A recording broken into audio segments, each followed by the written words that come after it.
Really, I wanted to bring to the attention of the Senate some of the important information that has come through numerous inquiries that we've had, and important information where those people who've given evidence have given evidence to the senators throughout a couple of years of inquiries.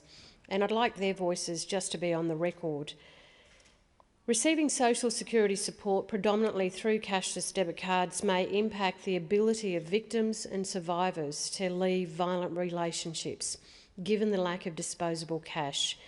If a woman has children, the available 20% may be even further reduced, considering all necessary school and other child-related expenses that cannot be paid via direct debit.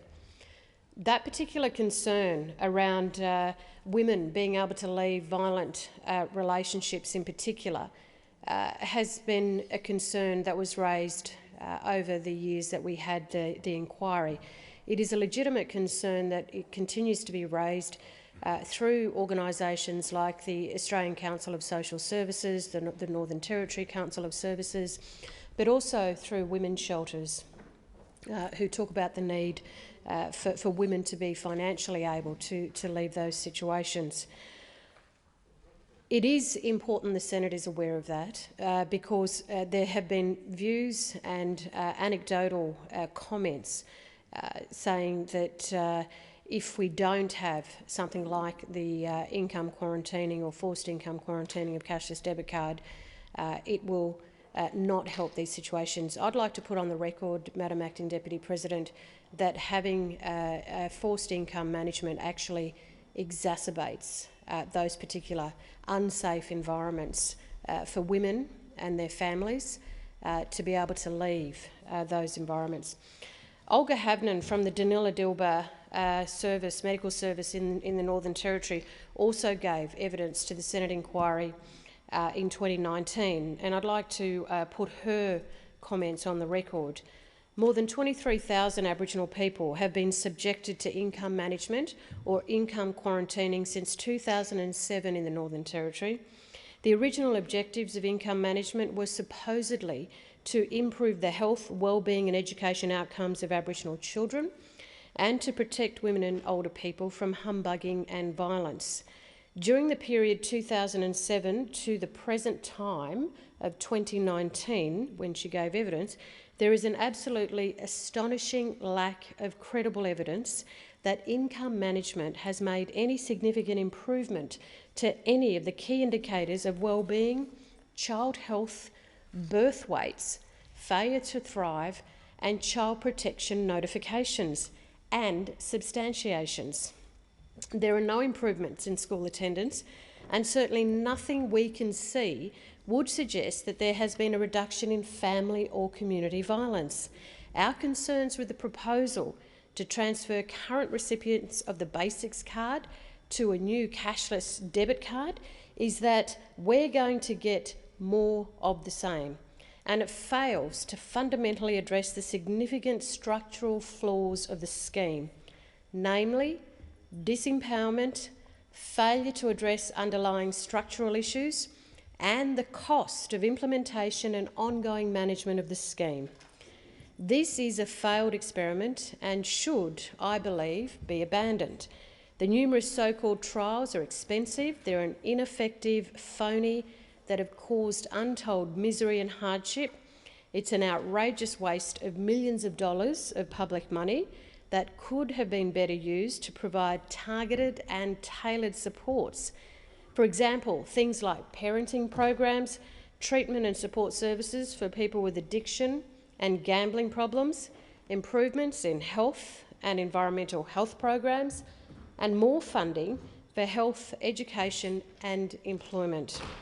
There are a multitude of real evidence-based initiatives that could have been supported to improve the lives of Aboriginal children and families, end of quote.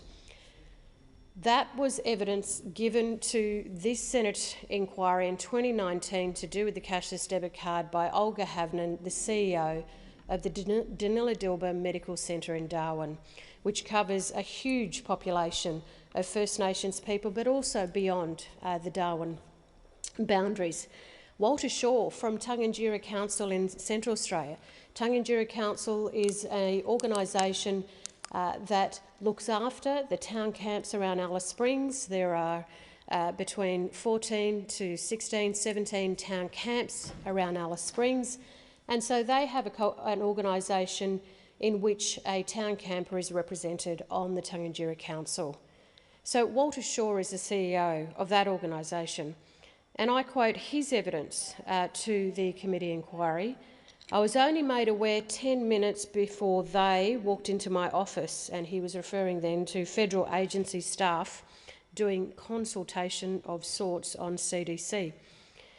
Mr Shaw says, "I refused to sit down with them during that conversation. After the fact of that conversation that was held, I think Mike was in the meeting alongside my Chief Operations Officer, as about 3 weeks later they requested rounds of consultation with town campers. They wanted to do a cluster approach of providing a level of community engagement and awareness that the cashless debit card is going to roll out, and it's going to affect the affected people that are currently on any welfare or Centrelink program or Centrelink income," end of quote.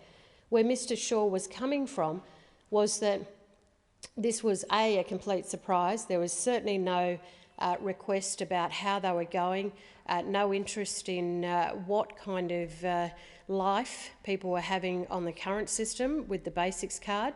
And this is quite critical, again, as I emphasise with the Senate and to senators, that there is already a piece of legislation in place called Stronger Futures, which covers the Northern Territory, and it covers this policy of the Basics card.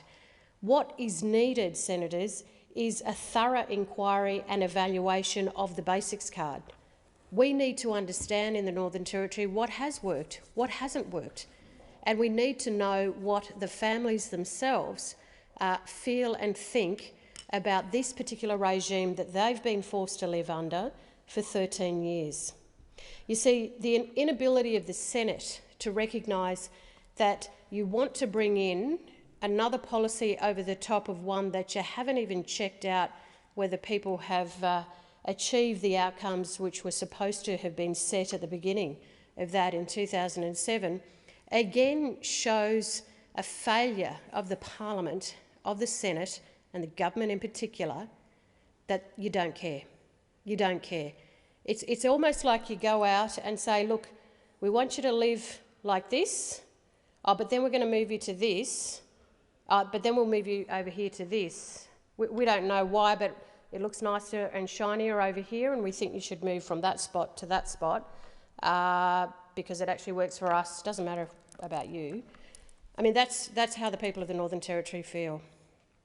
And it's imperative, I think, for the dignity of the Senate that we base our decisions, our collective decisions, on information that comes from the people of Australia, that comes from those families who experience what it is like to be forced into having their income quarantined, to be forced in a situation where they feel so disempowered, but worse, that their disempowerment cannot be listened to as part of what the Australian Parliament should be doing in evaluating whether the particular policy that you've imposed on a people has actually worked and reached what you intended it to do.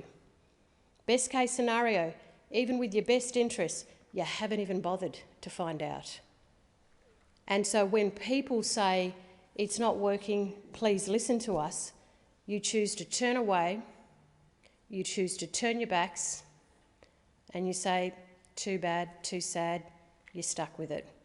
That's not the Australian Senate I want to be a part of, and I urge senators to make sure of your decision today. Senator Thorpe. Thank you, Acting Chair.